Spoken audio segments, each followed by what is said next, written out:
আরে মামা পাগলটার মনে হয় ক্ষুধা পাইছে, ওকে দুইটা চিপস দাও। আরে ভাইজান আমাকে কিছু খেতে দেন, আমার খুব ক্ষুধা পেয়েছে। আচ্ছা ঠিক আছে, এনে চিপস খা। আই মিনা আমার সাথে চলো। আই ভাই ফকির বাবা, আমি চলে যাচ্ছি।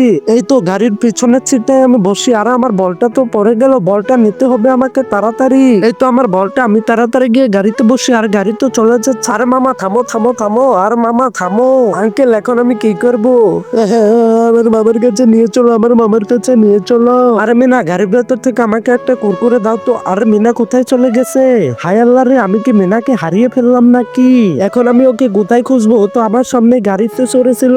হাই হাই রে, আমি আমার ভাগ্নিকে হারিয়ে ফেললাম নাকি? আরে মিনা, হ্যাঁ ভাইয়া। আরে বিকার তুই আবার আছিস? আরে এই যে আপনার ভাগ্নিকে নিয়ে এসে আমি। মামা আরে তুমি কোথায় গিয়েছিলে মিনা? আরে মামা গাড়ি থেকে আমার বলটা পড়ে গিয়েছিল, তারপর আমি তুলতে গেছি, তুমি গাড়ি ছেড়ে দিচ্ছ। এই যে আঙ্কেলটা আমাকে এখানে নিয়ে এসে। ভাইজান তোমাকে অনেক অনেক ধন্যবাদ। বন্ধুরা যাওয়ার আগে এই ছবিটিকে ভালোবাসে থাকলে একটি লাইক একটি সাবস্ক্রাইব করে দিও। আর ভালো না বাসলে লাইক সাবস্ক্রাইব করার দরকার নেই।